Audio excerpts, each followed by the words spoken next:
तो chapter 9 heredity and evolution. इस chapter के अंदर हम क्या क्या पढ़ने वाले हैं? तो इस चैप्टर के अंदर हमारे पास में है कि जेनेटिक्स क्या है,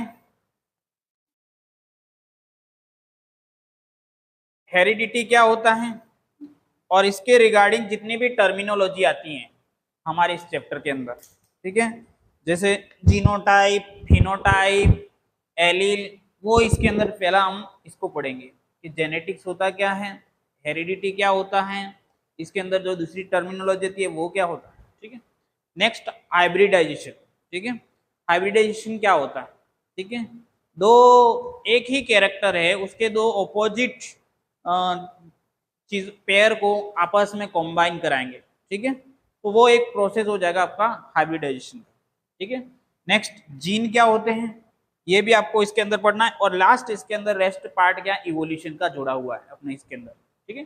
तो ये अपने इस चैप्टर की आउटलाइन है, मेन मेन चीजें हैं, तो हम धीरे धीरे करके एक एक करके सारी चीजों को समझेंगे।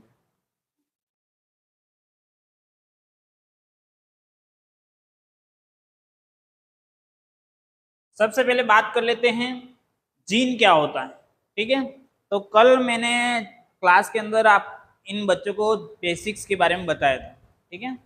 तो अपन भली भांति जानते हैं कि जो सेल होती है हमारी एक एनिमल सेल है, ठीक है ना। सेल के अंदर क्या होता है, न्यूक्लियस, और न्यूक्लियस के अंदर क्या होते हैं आपके क्रोमोसोम, ठीक है। तो इस क्रोमोसोम को जब आप ओपन करते हो, ठीक है, तो क्रोमोसोम किसका बना होता है, डीएनए का, किसका बना होता है, डीएनए। और डीएनए को जब आप देखते हो तो डीएनए के अंदर तीन फंडामेंटल एलिमेंट होते हैं, शुगर,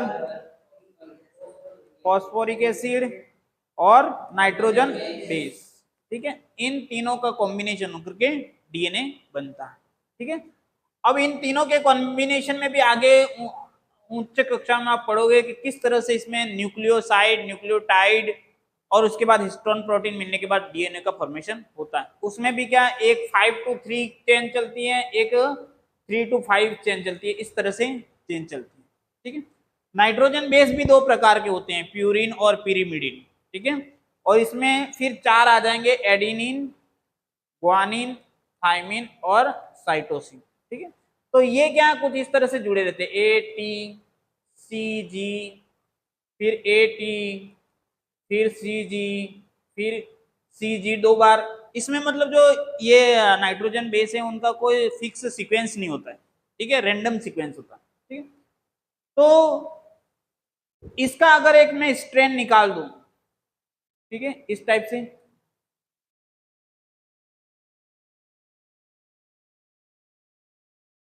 तो ये जो स्ट्रेन निकाला मैंने, तो आप इसमें देख सकते हो ये कोड नजर आ रहे हैं आपको, नजर आ रहे हैं, ये वैसे है क्या, नाइट्रोजन बेस है, ठीक है। तो इस कोड का एक सेट जो होता है वो आपका क्या बताता है, जीन बताता है, क्या बताता है, जीन। तो कोड का सेट छोटा भी हो सकता है, कोड का सेट बड़ा भी हो सकता है। एक सेट के अंदर 30 कोड भी हो सकते हैं और एक सेट में 10 कोड भी हो सकते हैं, ठीक है। और ये जो कोड है इसका कोई सीक्वेंस फिक्स नहीं है, ठीक है, ये आपको ध्यान में रखना है। तो आपका ये जीन हमारे जो क्रोमोसोम है, क्रोमोसोम के अंदर डीएनए, डीएनए के अंदर का जो सिगमेंट है वो क्या कहलाता है, जीन कहलाता है। और इस जीन के अंदर आपके क्या रहती है, इंफॉर्मेशन रहती है, क्या रहती है, इंफॉर्मेशन। किसकी इंफॉर्मेशन रहती है, तो कैरेक्टर की। कौन से कैरेक्टर की, तो आपके बालों का कलर कैसे होगा, आपकी आंखों का कलर कैसा होगा, आपका बॉडी का कलर कैसा होगा, वो सारे इंफॉर्मेशन इस जीन के अंदर रहते हैं, ठीक है। अब ये जीन किस तरह से आगे बनता है, तो ये डीएनए से फिर ये सिगमेंट निकलता है और ये मैसेंजर आरएनए बनता है। ये एक सिगमेंट निकला, फिर ये आगे चल करके राइबोसोम से मिलेगा, किससे मिलेगा, राइबोसोम। राइबोसोम से मिलकर के क्या बनाएगा, प्रोटीन। किसका क्या बनाएगा, प्रोटीन। और प्रोटीन आपके क्या होगा, उस पर्टिकुलर कैरेक्टर को एग्जिबिट करेगा, उसको प्रदर्शित करेगा, ठीक है। प्रोटीन ही तो बनाता है आपके, जैसे आइस बनाना है या फिर कोई भी बनाता है, उसके अंदर मेन रोल किसका रहता है, प्रोटीन का रहता है, ठीक है। तो आपकी आंखों का कलर भूरा होगा या काला होगा, तो आपके यहां से ये चीजें मिली, ये क्रोमोसोम, क्रोमोसोम के अंदर डीएनए, डीएनए के अंदर ये जीन, जीन के अंदर वो सूचना है पहले से कि आपके आंखों का कलर काला होगा या फिर भूरा होगा, तो ये स्ट्रेन निकलेगा। अगर आपका भूरे कलर का, तो ये भूरे कलर का स्ट्रेन निकला, वो भूरे कलर के स्ट्रेन ने फिर क्या होगा, बाहर आएगा, फिर ये राइबोसोम से मिलेगा, राइबोसोम मिला करके क्या बनाएगा, प्रोटीन, और प्रोटीन से क्या बनेगा, वो ऑर्गन या उस ऑर्गन के से रिलेटेड सारी इंफॉर्मेशन उसके अंदर आ जाएगी। तो इस तरह से आपका क्या रहता है, फंक्शन रहता है। ठीक है, तो जीन क्या होते हैं आपको समझ में आ गया। जीन कहां पे पाए जाते हैं, सेल के अंदर क्या रहता है, न्यूक्लियस, न्यूक्लियस के अंदर क्रोमोसोम, क्रोमोसोम बना होता है डीएनए का, और डीएनए के अंदर कोड का जो सेट है वो क्या है, जीन, और जीन के अंदर क्या रहती है, इंफॉर्मेशन रहती है हमारे ऑर्गन का कैरेक्टर किस तरीके का रहेगा। ठीक है, नेक्स्ट है एलील। तो ये जो जीन रहता है वो उसके दो फॉर्म में पाया जाता है, हर एक ह्यूमन बींग्स में बोलो या एनिमल्स के अंदर दो फॉर्मेट में पाया जाता है। ठीक है, तो जैसे लंबेपन का कैरेक्टर है ना, तो लंबेपन का कैरेक्टर उसके अंदर दो में हो सकता है, तो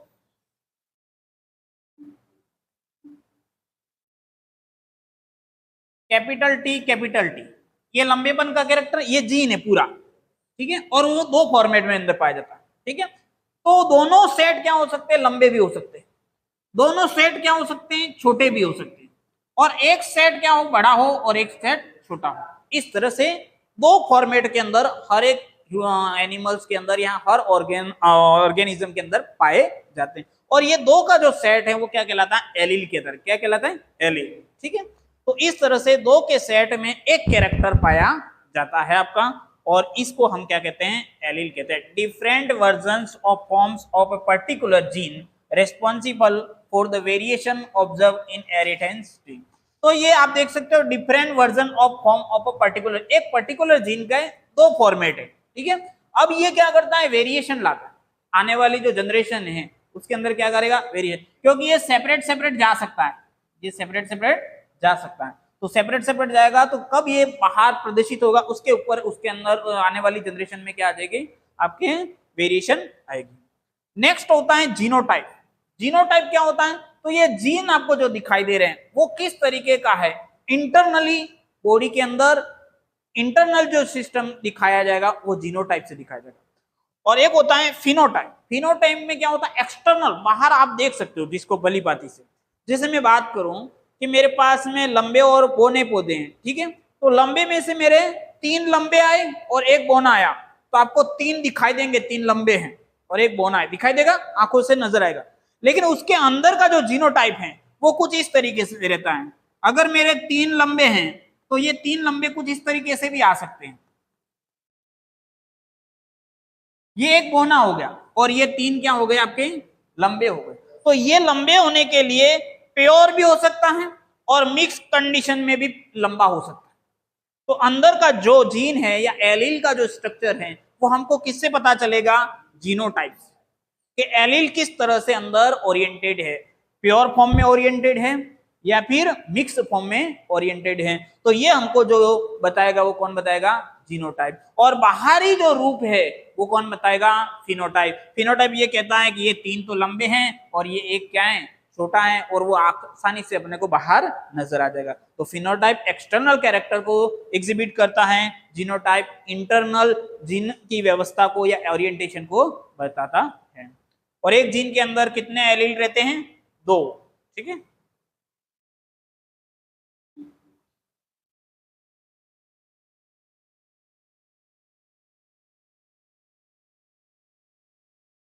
अब देखो हमारे अंदर ये वेरिएशन कहां से आते हैं। ठीक है, नई जनरेशन के अंदर वेरिएशन आता है तो किस तरह से आता है, तो रिप्रोडक्शन हमने इससे प्रीवियस चैप्टर में पढ़ा था, 2 टाइप का था, असेक्सुअल रिप्रोडक्शन और सेक्सुअल रिप्रोडक्शन। तो अगर हम असेक्सुअल रिप्रोडक्शन की बात करें तो भी आपके क्या हो जाएगा, कुछ वेरिएशन आएगा, लेकिन सबसे ज्यादा वेरिएशन कब आएगा, सेक्सुअल रिप्रोडक्शन के अंदर आएगा। ठीक है, कल मैंने आपको बताया था कि हमारी ये नॉर्मल सेल जो हैं वो क्या कहलाती हैं, सोमैटिक सेल्स। ठीक है, चाहे मेरे त्वचा की टिश्यू ले अपने स्किन टिश्यू का सेल ले लो, आईज की सेल ले लो, नोज की सेल ले लो, लीवर की सेल ले लो, इंटेस्टाइन की सेल ले लो, किसी भी पार्ट की सेल ले लो, रेस्ट ऑफ खाली जेनेटिक सेल को छोड़कर, तो वो सारी क्या है, सोमेटिक सेल के अंदर आती है। और उसके अंदर जो आपका डिवीजन होता है वो होता है माइटोसिस। क्या होता है? माइटोसिस। मतलब एक तरह से असेक्सुअल रिप्रोडक्शन जैसा डिवीजन होता है। ठीक है, मतलब क्या होता है, रिप्रोडक्शन जैसा होता है, लेकिन वो कैसा होता है, असेक्सुअल रिप्रोडक्शन। मतलब है वैसा वैसा डुप्लीकेट बनता है। जैसे हम मेरी एक सेल है यहाँ पर, तो दूसरी जो सेल बनेगी वो बहु बनेगी, लेकिन हर सेल के अंदर क्रोमोसोम पाए जाते हैं। अगर मैं ह्यूमन बीइंग की बात करूं तो कितने क्रोमोसोम होते हैं? 23 पेयर होते हैं। ठीक है, तो यहाँ पे भी कोई भी सेल उठाऊंगा तो उसके अंदर कितने पेयर होंगे क्रोमोसोम के? 23। लेकिन वो दूसरी जब सेल बनेगी तो 23 के 23 ही पेयर नेक्स्ट सेल में आएंगे, उसमें किसी प्रकार का कोई चेंजेस नहीं आएगा। तो आप उसको एक तरह से कंसीडर कर सकते हो कि असेक्सुअल रिप्रोडक्शन टाइप का हो रहा है, क्योंकि उसके अंदर ट्वाइस एन सेल थी, डिप्लॉइड सेल थी, और आपका दूसरा भी क्या बना, डिप्लॉइड सेल बना। पेयर 23 है तो नंबर ऑफ क्रोमोसोम कितने होंगे? 46। ठीक है, तो ये जो बाकी सारी सेल है आपकी, ठीक है, जेनेटिक सेल को छोड़ करके बाकी सारी, चाहे स्किन की हो, कि हार्ट की हो, कि मुंह की हो, कि नाक की हो, कि आंख की हो, कि कान की हो, उन सारी सेल्स के अंदर आपके क्या होता है, आपका माइटोसिस डिवीजन होता है। कौन सा डिवीजन होता है? माइटोसिस। और माइटोसिस डिवीजन के अंदर क्या होता है, हु बहु नई सेल बनती है। 23 पेयर है तो 23 पेयर ही नए बनेंगे, 46 क्रोमोसोम है तो 46 ही क्रोमोसोम उसके अंदर नए आएंगे, और वेरिएशन बहुत न के बराबर वेरिएशन आएगा। ठीक है, लेकिन जेनेटिक जो सेल होती है उसके अंदर उसके ऑपोजिट चीजें आपको देखने को मिलेगी। तो जेनेटिक सेल के अंदर क्या होता है, अगर मैं जेनेटिक सेल के अंदर कब यूज में आता है, जब रिप्रोडक्शन कैसा हो, सेक्सुअल रिप्रोडक्शन टाइप का रिप्रोडक्शन होता है, सेक्सुअल रिप्रोडक्शन होता है, तो तब जेनेटिक सेल के अंदर आपका माइटोसिस नहीं होकर के एक दूसरा डिवीजन आता है जिसको बोलते हैं मियोसिस। कौन सा बोलते हैं? मियोसिस। अब मियोसिस के अंदर होता है क्या है कि जो क्रोमोसोम होते हैं ट्वाइस एन अर्थात 46 क्रोमोसोम है वो आधे हो जाते हैं। कितने हो जाते हैं? आधे। तो आधे कितने हो गए? 23 क्रोमोसोम। 23 क्रोमोसोम गैमेट की फॉर्म में बाहर आते हैं, और फिर उसको क्या क्या है, एक फादर से आ रहा है गैमेट, और एक गैमेट कहां से आ रहा है? मदर से आ रहा है। वहां से भी आपके 23 क्रोमोसोम आएंगे, और फादर से भी आपके क्या आएंगे? 23, और दोनों का क्या होगा? फ्यूजन होगा, और आपका जाइगोट बनेगा, और वो किसका बन जाएगा? आपका 46 क्रोमोसोम। इस तरह से आपके क्या बनेगा? डिप्लॉइड सेल बनेगी। जाइगोट क्या, फर्स्ट में एक सेल बनेगी, समझ में? डिप्लॉइड। तो आपका जो जेनेटिक सेल है उसके अंदर क्रोमोसोम क्या हो जाते हैं? आधे हो जाते हैं। बाकी किसी सेल के अंदर ऐसा नहीं होता। ठीक है, क्रोमोसोम के अंदर भी मैंने बताया था कि 23 क्रोमोसोम है, उसमें से 22 जो हैं वो 22 जो होते हैं नॉर्मल कैरेक्टर को के लिए रेस्पॉन्सिबल है, और एक जो है पेयर ऑफ क्रोमोसोम वो सेक्स क्रोमोसोम के लिए रेस्पॉन्सिबल है, अर्थात लड़का होगा या लड़की होगा। ठीक है, तो बाकी जो 22 बच्चे उनको ऑटोनोमस क्रोमोसोम कहते हैं। क्या कहते हैं? ऑटोनोमस। ठीक है, तो ये जो प्रोसेस था वो मैंने सारा बता दिया। अब आप मेरे को मैं बता देता हूं कि आपके जो वेरिएशन आते हैं वो मेजर वेरिएशन आपको नजर आएंगे कब? आपका सेक्सुअल रिप्रोडक्शन होगा तब। लेकिन थोड़ा बहुत वेरिएशन आपको असेक्सुअल रिप्रोडक्शन के अंदर भी आता है, जो सामान्यतः आपके प्लांट्स के अंदर हमने पढ़ा था, वेजिटेटिव रिप्रोडक्शन के अंदर पढ़ा था। अगर अपने पत्ती के ऊपर बीज बनते थे, देखा था अपन ने, है ना? तो वो सारी चीजें उस असेक्सुअल रिप्रोडक्शन के अंदर आ रही है। अगर मैं प्लेनेरिया नामक जो आपका था प्लांट्स, उसको भी अगर काटा जाता है तो काटने से ही दूसरा बन जाता था, है ना? वो अलग अलग टाइप के थे। तो अगर अपन यहाँ पे देख लेते हैं कि मेरे पास में एक ये जीव है, ठीक है, अब इसका क्या हुआ? इसके डबल हुआ। किसकी, कौन से मेथड से हुआ? Asexual reproduction.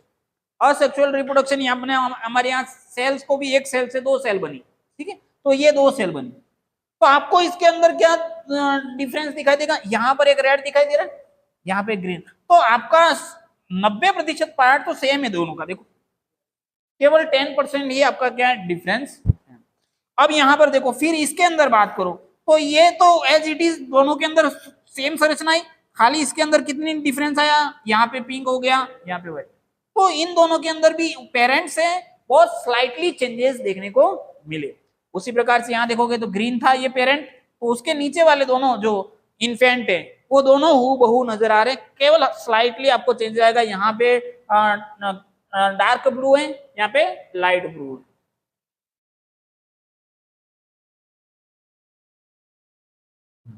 ठीक है, तो इस तरह से हम देख सकते हैं कि असेक्सुअल रिप्रोडक्शन के अंदर जो नॉर्मल तरीके से होता है उसके अंदर वेरिएशन क्या है, कम देखने के मिलते हैं। रिप्रोडक्शन क्रिएट डाइवर्सिटी, डाइवर्सिटी का मतलब है विविधता, अलग अलग प्रकार की जितनी विविधता रहेगी उतना सर्वाइव करना आसान होता है। अगर विविधता नहीं होगी तो सर्वाइव करना क्या हो जाएगा, थोड़ा सा टिपिकल हो जाएगा। जैसे मैं हिमांशु है, हिमांशु जैसे 10 हिमांशु हो गए एक जैसे, तो फिर खतरनाक वाला कंपटीशन हो जाएगा, आइडेंटिफाई करना मुश्किल हो जाएगा।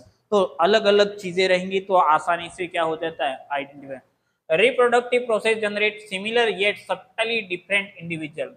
Asexual reproduction produces minor variation. Sexual reproduction maximize successfully variations. Variations accumulate across generation. जो वेरिएशन है वो नई जनरेशनों में जाते ही रहते हैं। ठीक है, building diversity each generation in inheritance difference from parents plus create new variation.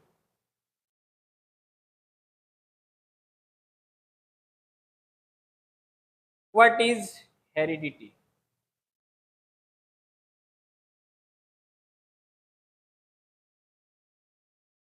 Heredity क्या है, तो आपके जो कैरेक्टर हैं वो एक जनरेशन से दूसरी जनरेशन के अंदर क्या होना चाहिए, ट्रांसमिट होते हैं। मतलब कैरेक्टर को क्या है, ट्रांसमिट होना।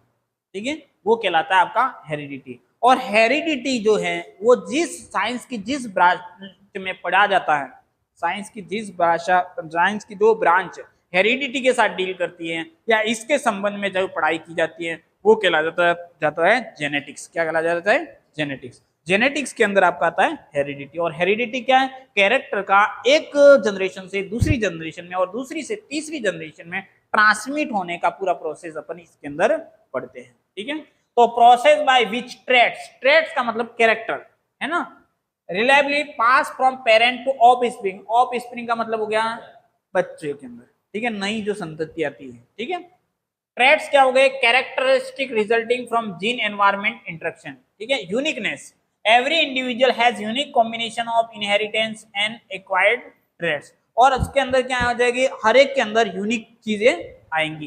ठीक है, अब हम सब ह्यूमन हैं। ठीक है, हमारे मेजर जो चीजें सबकी सेम है, सबकी दो आंखें, सबके दो कान हैं, सबके एक नाक है, तो मेजर चीजें तो सेम है, लेकिन फिर भी हम अलग अलग दिख रहे हैं, सब अलग अलग, थोड़ा थोड़ा सा स्लाइटली चेंजेस हैं। तो यूनिकनेस अपने को यहाँ पे मिलती है कि हर एक इंडिविजुअल को एक यूनिकनेस मिली हुई है। ठीक है, और ये यूनिकनेस किसके कारण से मिली हुई है, तो आपका ये जो हेरिडिटी वाला जो चक्कर है उससे आपको क्या मिली हुई है, यूनिकनेस। और यूनिकनेस हमारी सर्वाइवल होने के लिए बहुत जरूरी है।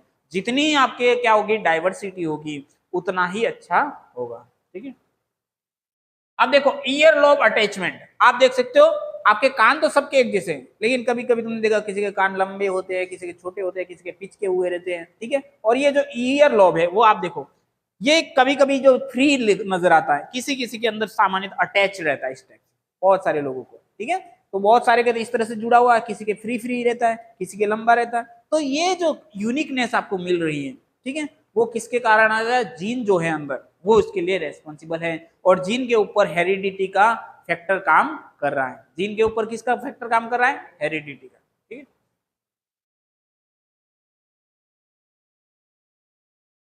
अब हम बात करते हैं कि इस क्षेत्र में जिसने बहुत ही इंपॉर्टेंट वर्क किया है, बहुत ही फेमस नाम है Gregor, Gregor John Mendel, father of genetics. इसको जेनेटिक्स का क्या कहा जाता है, फादर कहा जाता है। ये एक चर्च के अंदर प्राइस्ट था, पादरी, एक चर्च के अंदर क्या था, पादरी था। और ये उसने क्या किया था कि उसके चर्च के पीछे की तरफ एक गार्डन था जिसमें मटर के उसने पौधे लगाए थे, और उसके अंदर उसने उन कैरेक्टरों को क्या किया था, रीड किया था।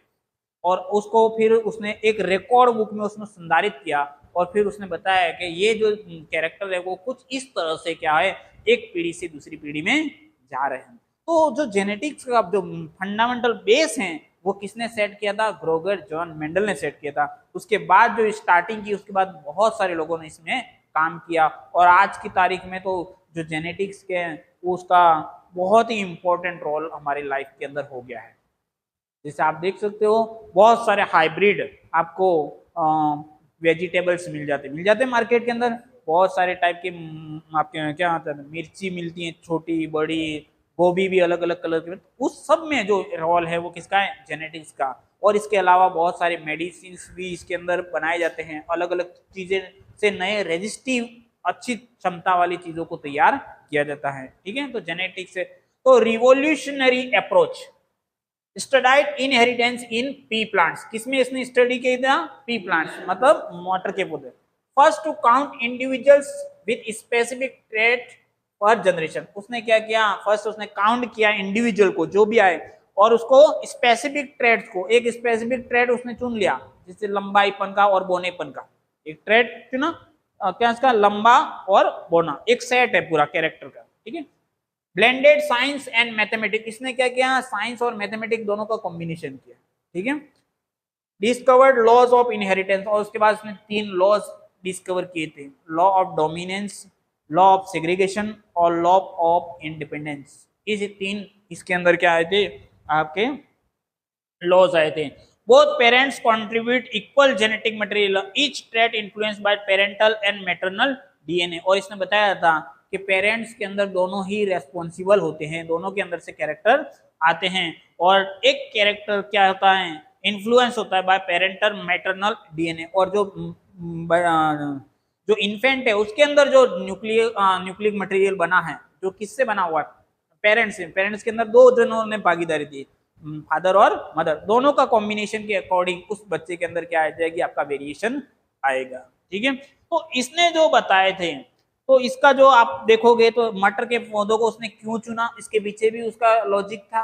दूसरा, इसने जो भी काम किया, किसने? ग्रोगर जॉन मेंडल ने, उसने रिकॉर्ड रखा, क्योंकि रिकॉर्ड रखने से क्या था कि वो सालों के बाद, उसके मरने के बाद में भी इसको नोबेल प्राइज मिला, इसके मरने के बाद, क्योंकि उसके ऊपर किसी की नजर नहीं पड़ी, ये चीजें प्रकाश में नहीं आई। बाद में जब इसके किसी और ने इसके ऊपर रिसर्च करा तो पता चला कि इसने इस काम को पहले से ही कर चुका है, उसका रिकॉर्ड अंदर उसने सही तरीके से विन्यासित कर रखा था, तो किसी को समझने में भी आसानी हुई। तो रिकॉर्ड रखने में इसने बड़ी भूमिका निभाई, साइंस को भी लिया, मैथ को भी लिया। दूसरे, इसने जो भी चीजों को उसने चुना वो बिल्कुल साइंटिफिकली सही साबित हुई।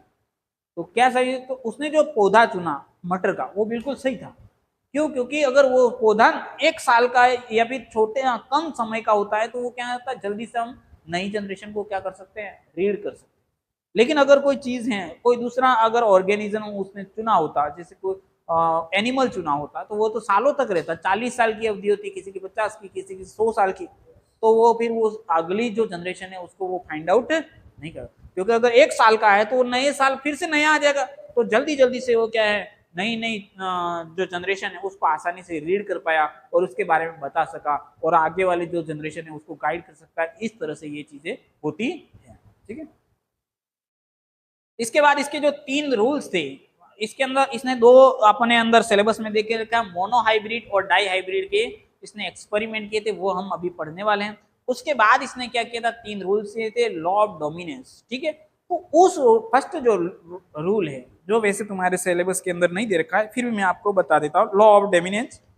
तो उसके अंदर उसने क्या बदला था कि जो पहली जनरेशन होती है, पेरेंट्स, माता और पिता, ठीक है, उसके उनके रिप्रोडक्शन के परिणाम स्वरूप और जो पहली जो जनरेशन आएगी उसके अंदर जो कैरेक्टर रिफ्लेक्ट होगा वो कैरेक्टर क्या होगा?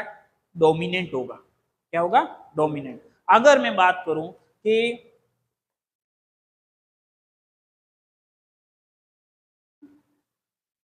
पेरेंट के अंदर इस तरह से एक कैरेक्टर मैंने ले लिया, लंबेपन का और बोनेपन का। ये लंबा और बोना एक ही हाइट के ही 2 पेयर है कैरेक्टर, एक लंबा है एक बोना, हाइट के ही है। ठीक है, अब ये पेरेंट है, एक मेल है और एक फीमेल मान लो, एक फादर और एक मदर मान लो, तो इसका जब क्रॉस कॉम्बिनेशन हुआ तो आप देखोगे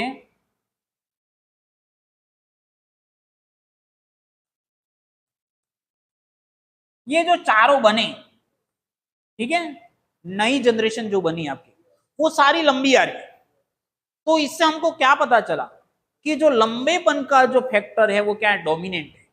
क्या है, डोमिनेंट। तो पहली जनरेशन से उन्होंने डिसाइड किया कि कौन सा कैरेक्टर डोमिनेंट है और कौन सा कैरेक्टर रिसेसिव है, जो कम प्रभाव रखता है। ठीक है, तो कैसे आइडेंटिफाई करेंगे कि कोई कैरेक्टर डोमिनेंट है या फिर रिसेसिव है? तो उसकी जो फर्स्ट जनरेशन है, जो फर्स्ट जनरेशन में जो रिजल्ट आएगा वही वो क्या होगा, वो कैरेक्टर डोमिनेंस को डिसाइड करेगा। ठीक है, जैसे किसी के पेरेंट्स के मम्मी और पापा दोनों हैं, एक की आंखें बुरी हैं, एक की आंखें काली हैं, और बच्चों के अंदर सारे जो पहला बच्चा वो क्या बुरी आंखों वाला हुआ, इसका मतलब कौन सा कैरेक्टर प्रभावी है, बुरी आंखों वाला। ठीक है, फर्स्ट जनरेशन में जो आएगा, लेकिन वो जो पेरेंट आप चुन रहे हो वो देखो कैसे हैं, प्योर एलील वाले हैं, देख रहे हो आप। तो उसके अंदर जो फर्स्ट जनरेशन आएगी उसमें जो कैरेक्टर है वो क्या रहेगा, आपका डोमिनेंट रहेगा। ये कहना था इसका लॉ ऑफ डोमिनेंस के अंदर, कि जो फर्स्ट जनरेशन के अंदर कैरेक्टर रिफ्लेक्ट होता है वो डोमिनेंट कैरेक्टर होता है। नेक्स्ट उसका लॉ था लॉ ऑफ सिग्रेगेशन। लॉ ऑफ सिग्रेगेशन का मतलब है कि उसके जो जीन था, जीन के अंदर दो एलील थी, ये दोनों एलील क्या है, सेपरेट सेपरेट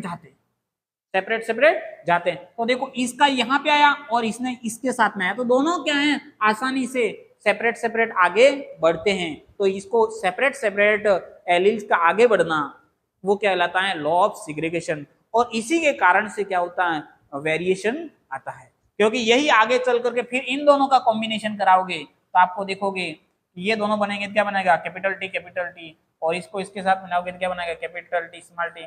लेकिन स्मॉल टी बनेगा तो क्या बनेगा ये। तो आप देख रहे हो यहाँ पे जब सेकंड जनरेशन आई तो क्या हो गए, आपके वैरायटी आ गई। यहाँ पे बोने पहले जनरेशन के अंदर एक भी बोना नहीं था, लेकिन जो सेकंड जनरेशन आई उसके अंदर क्या गया, बोना पौधा आ गया। तो ये वर्सेटाइलिटी या फिर वेरिएशन के लिए कौन रेस्पॉन्स है, लॉ ऑफ सिग्रेगेशन। एलील क्या है, आसानी से क्या है, इंडिपेंडेंट तौर पर आगे बढ़ सकते हैं जनरेशन के अंदर।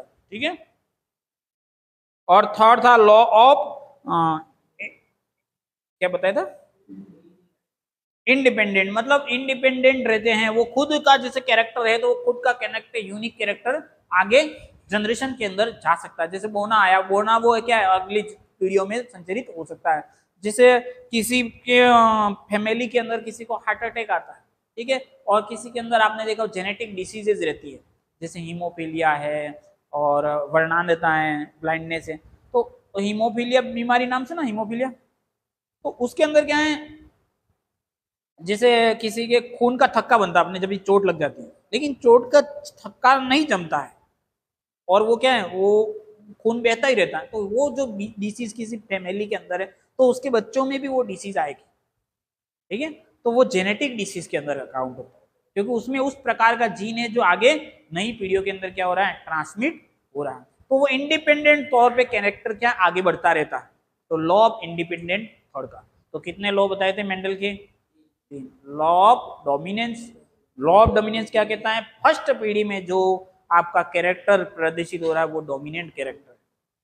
फर्स्ट जो जनरेशन के अंदर कैरेक्टर आ रहा है वो क्या है, डोमिनेंट है। वही आगे आप बता सकते हो कि इसका कौन सा कैरेक्टर डोमिनेंट है।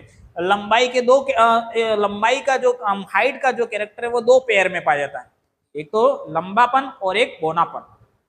हाइट का जो कैरेक्टर है वो दो फॉर्म में पाया जाता है, एक लंबेपन का और बोनेपन। अब कौन डोमिनेंट है वो कैसे पता चलेगा, बोना भी डोमिनेंट हो सकता है, ऐसा कोई फिक्स नहीं है कि बोना डोमिनेंट नहीं हो सकता। ठीक है, लेकिन वो कैसे पता चलेगा कि बोना डोमिनेंट है या फिर लंबा डोमिनेंट है, तो आपको पता कैसे चलेगा, फर्स्ट जनरेशन को आप रीड करो। फर्स्ट जनरेशन को रीड करने पता चल रहा है कि इसमें सारे बोने आ रहे हैं, तो इसका मतलब क्या है, बोना क्या है, डोमिनेंट है उस पीढ़ी के अंदर। ठीक है, अगर लंबे आ रहे हैं तो लंबापन क्या है, डोमिनेंट है। तो डोमिनेंट कैरेक्टर या रिसेसिव कैरेक्टर को फाइंड आउट करने के लिए आपको फर्स्ट जनरेशन तक जाना पड़ेगा। सेकंड जनरेशन में जब जाओगे तो आपको लॉ ऑफ सिग्रेगेशन मिलेगा। ये बताएगा एलील क्या है, सेपरेट सेपरेट जनरेशन के अंदर आगे बढ़ रहे हैं और सेपरेट सेपरेट जनरेशन के अंदर आगे बढ़ रहे हैं, इसका मतलब क्या है, वेरिएशन और वर्सेटिलिटी आपको देखने को मिलेगी। और लॉ ऑफ इंडिपेंडेंट क्या है, को कैरेक्टर हैं तो वो सालों तक उस जनरेशन के अंदर चल सकता है इंडिपेंडेंटली। जैसे हीमोफीलिया हुआ है तो वो उसकी पीढ़ी के अंदर सालों जनरेशन तक चलता रहेगा। तो इंडिपेंडेंट तौर पे कैरेक्टर आगे बढ़ते हैं। तो इस तरह से ये ग्रोवर जॉन मेंडल की कहानी थी 1822 से 1884 के बीच में। और भी आप पढ़ना चाहो तो इसके बारे में और भी पढ़ सकते हो, है ना, आगे वाली क्लासों में और पढ़ोगे आप।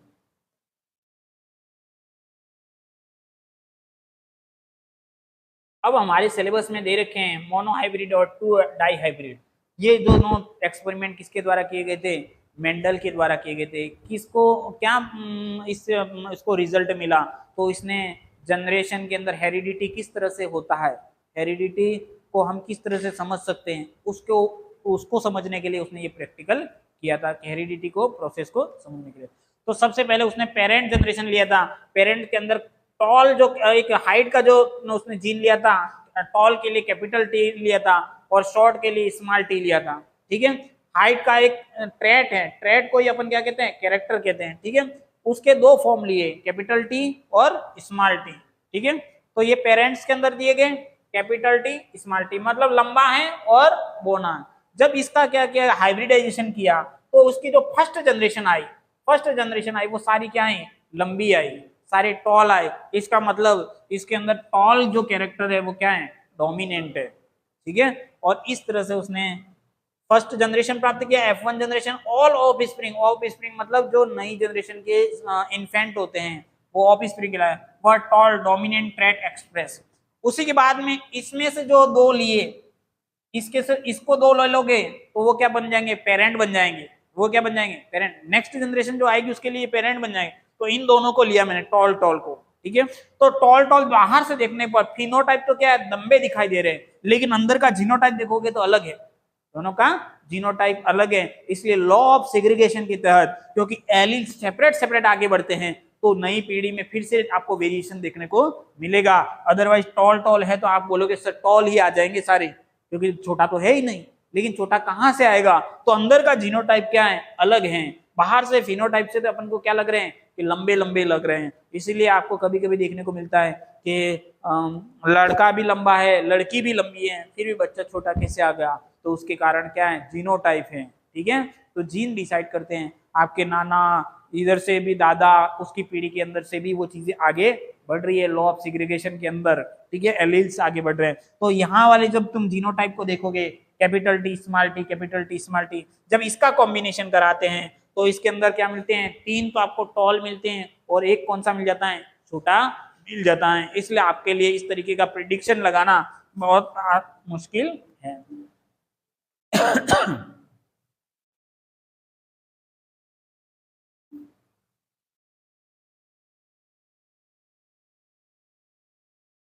अब देखो, इस मोनोहाइब्रिड का और डाई हाइब्रिड का मैं थोड़ा सा डायग्राम बना देता हूं। मैंने हाइट के लिए दो लिए हैं, ये एलील कैपिटल टी, ये टॉल के लिए, और ये हो गया मेरा स्मॉल टी, है ना, शॉर्ट के लिए। अब मैं इसको करता हूं तो मैं इसको दो तरीके से बना सकता हूं। एक तो ये बॉक्स मेथड से भी बना सकते हो आप, कैपिटल टी स्मॉल टी। तो आप देखोगे capital T small T, capital T small T, capital T small T, capital T small. इस तरह से भी आप इस जनरेशन F1 जनरेशन को निकाल सकते हो। दूसरा क्या है, आप इस ऐसे भी कर सकते हो, कैपिटल टी स्मॉल टी,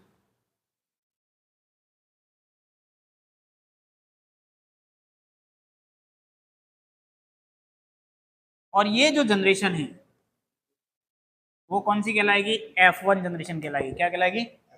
और ये क्या कहलाएंगे? पेरेंट। क्या कहलाएंगे? ठीक है, और F1 जनरेशन के अंदर टॉल जो कैरेक्टर है वो क्या है? डोमिनेंट है। क्या है? डोमिनेंट। ये कैसे पता चला? यहां से नहीं पता चलेगा, वो फिजिकल रूप में आपको प्लांट्स को ग्रो कराना पड़ेगा। वो प्लांट्स को देखने के बाद आप बताओगे कि हाँ इस तरीके के जो कैरेक्टर है वो डोमिनेंट है।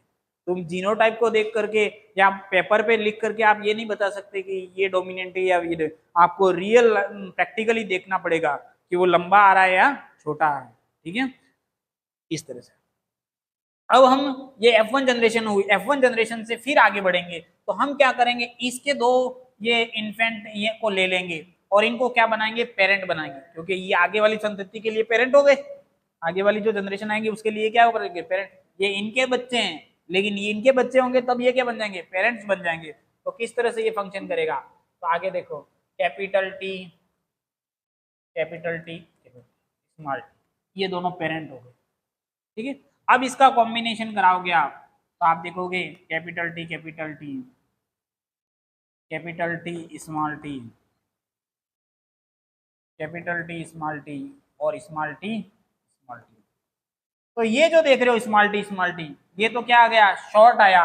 ये शॉर्ट क्या था, वो फर्स्ट जनरेशन में नहीं आया था, फर्स्ट जनरेशन में नहीं आया था। फर्स्ट जनरेशन में जीनोटाइप इस तरीके का आया था, लेकिन ये मिक्स टाइप का जीनोटाइप है। इसमें क्या है कि कैपिटल टी क्या डोमिनेंट है, लंबापन डोमिनेंट होने के कारण से ये जो स्मॉल टी है उसका कैरेक्टर बाहर नजर नहीं आया, एक्सटर्नल रूप से बाहर नजर नहीं आया। लेकिन यहाँ पर नजर आ जाएगा क्योंकि यहाँ पर कैपिटल टी है ही नहीं, तो कैपिटल टी है ही नहीं तो फिर बोनापन या शॉर्ट जो पन है वो नजर आएगा। समझ रहे बात? तो इस तरह से यहाँ पे क्या हो गए, 3 तो क्या हो गया, लंबा है, और 3:1। ठीक है, तो ये क्या कहलाएगा आपका फिनोटाइप, क्या कहलाएगा फिनोटाइप। और यहाँ पर आप देख सकते हो 1:2:1, ये क्या कहलाएगा आपका जीनोटाइप, क्या कहलाएगा जीनोटाइप। जीनोटाइप में देखो ये, क्योंकि ये 3 लंबेपन के लिए रेस्पॉन्सिबल थे, तो ये सेम टाइप का एलील रख रहा है 1, ये सेम टाइप के एलील रख रहे हैं 2, और ये सेम टाइप का एलील रख रहा है 1। तो हमारा जीनोटाइप क्या हो गया 1:2:1।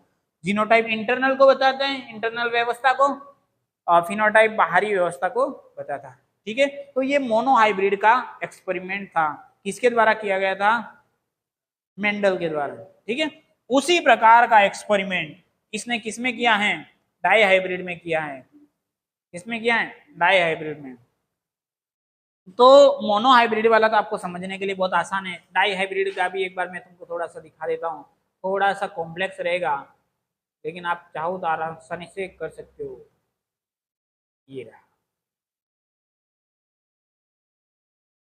अब डाई हाइब्रिड का जो किया था, तो इसने क्या किया, मोनोहाइब्रिड के अंदर क्या मतलब कैरेक्टर एक ही लेना है, लेकिन किसी भी प्लांट्स के अंदर एक ही कैरेक्टर नहीं साथ में चलता, साथ में तो हजारों कैरेक्टर चलते हैं।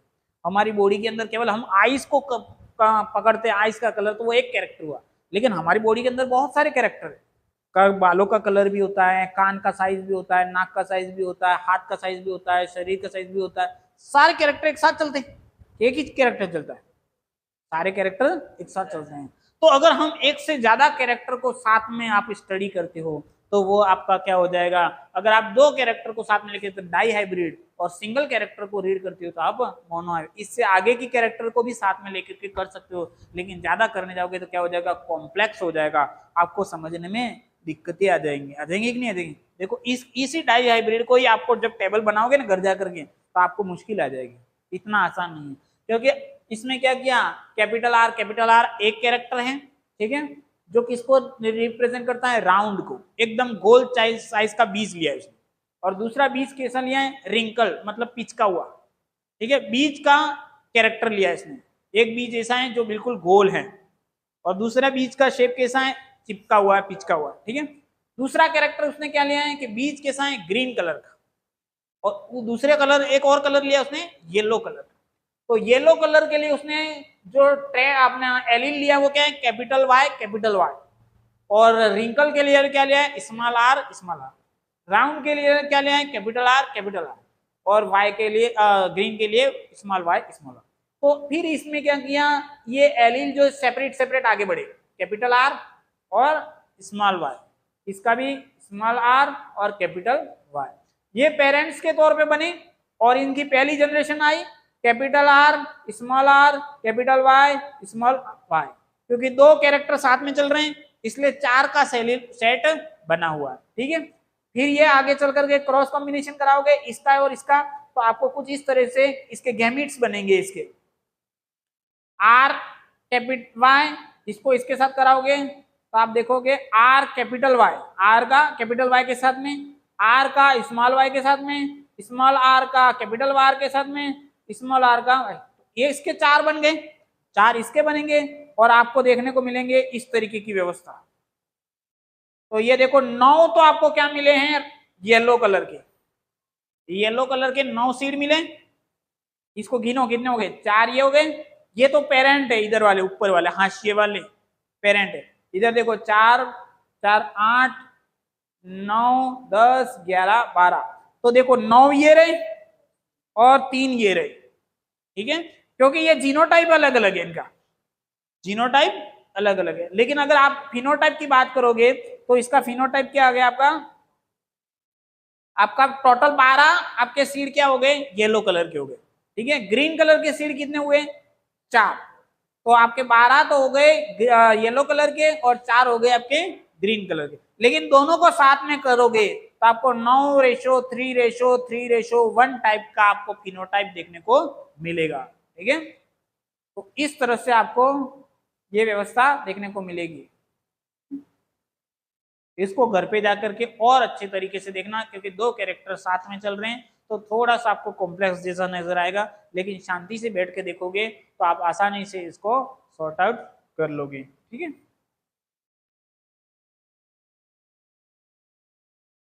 सामान्यतः आपके मोनो हाइब्रिड का ही आया हुआ है अभी तक, लेकिन आपका जो क्वेश्चन बोर्ड के एग्जाम में बनेगा जीनोटाइप और फिनोटाइप, ठीक है। 9:3:3:1 डाई हाइब्रिड का फिनोटाइप है, उसका जीनोटाइप है ना वो बहुत लंबा है, ठीक है। तो ये चीज ध्यान रखना आपको, ठीक है। फिनोटाइप अपना जो क्वेश्चन आएगा उसको सबसे पहले अपने को क्या करना है, कवर करना है। बाकी का अपने रिसर्च करना है, वो समय है अपने पास। अगर स्पेसिफिक इस फील्ड को चुनोगे तो आप आज के बारे में और डिटेल जान सकते हो, लेकिन अपना पहला टारगेट क्या है, साम दाम दंड भेद नंबर को पहले टारगेट करना है, ठीक है। आपका जो सिलेबस है वो पूरी तरह से आपकी पकड़ में होना चाहिए, ठीक है। बाकी का एक्स्ट्रा अपन बाद में सोचेंगे, ठीक है। ये डाई हाइब्रिड क्रॉस हो गया। फर्स्ट जनरेशन के अंदर all capital R small R capital Y small Y round and yellow seed मिले थे। पहली जनरेशन के अंदर सारे कैसे मिले थे, येलो। पहली जनरेशन में क्या मिले थे, सारे येलो। और सेकंड जनरेशन में आपने देखे थे 12 तो पीले थे और 4 कैसे थे, ग्रीन। लेकिन अगर मैं उसको 12 और 4 का रेशियो निकालूंगा तो 3:1 आ जाएगा, 3:1। 12 और 4 तो काटोगे तो क्या आएगा, 3:1 आ जाएगा, ठीक है। लेकिन अपन को उस तरह से नहीं रीड करना, अपने को जिस तरह से दिखा गया है F2 जनरेशन के अंदर एक 9:3:3:1, ठीक है। क्योंकि दोनों कैरेक्टर को साथ में लेके चल रहे हैं, तो जो इस बुक के अंदर दे रखा उसी तरीके से अपने को समझना है।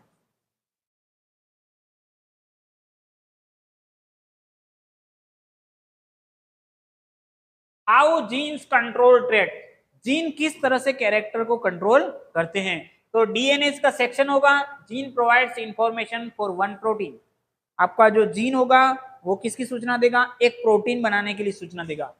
प्रोटीन या एंजाइम, प्रोटीन होगा या एंजाइम, एंजाइम भी क्या है, प्रोटीन के बने होते हैं, ठीक है। तो इफिशिएंट एंजाइम बनेगा, एंजाइम क्या करेगा, हार्मोन रिलीज करेगा, हार्मोन रिलीज करेगा तो प्लांट्स क्या हो गया, टॉल हो गया। प्लांट्स लंबा हो रहा है तो हार्मोन के कारण से हो रहा है। प्लांट्स के अंदर कौन से हार्मोन होते हैं, मैंने पहले चैप्टर में पढ़ा है। 3 हार्मोन जो होते हैं वो लंबे डेवलपमेंट में देखते हैं, और एक हार्मोन जो होता है वो आपका ग्रोथ को इनहिबिट करता है। कौन से थे,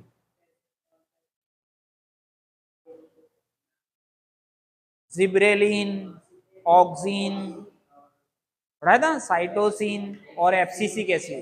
एफसीसी के एक मात्र ऐसा है जो ग्रोथ को इनहिबिट करता है, उसका क्वेश्चन आया हुआ, ठीक है। अब ट्रेड एक्सप्रेशन मतलब आपका जो कैरेक्टर है वो किस तरह से होता है, लेस इफिशिएंट एंजाइम, अगर एंजाइम कम बना तो लेस हार्मोन बनेगा, लेस हार्मोन बनेगा तो प्लांट क्या हो जाएगा, छोटा रह जाएगा।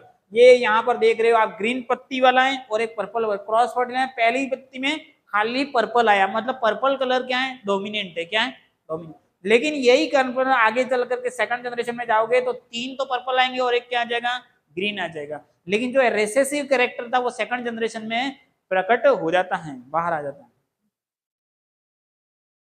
चलो नेक्स्ट है सेक्स डिटर्मिनेशन। अपन जानते हैं ह्यूमन के अंदर कितने 22 तो क्या होते हैं, ऑटोनोमस ऑटोसोम्स, और एक क्या होता है, सेक्स क्रोमोसोम होता है। वुमेन के लिए XX होता है और मेन के लिए क्या होता है, XY होता है, 1X 1 शॉर्टर Y क्रोमोसोम, ठीक है। Snail can change sex, snail जो एक जीव होता है वो अपना सेक्स चेंज कर सकता है, मेल भी बन सकता है और फीमेल भी बन सकता है, ठीक है।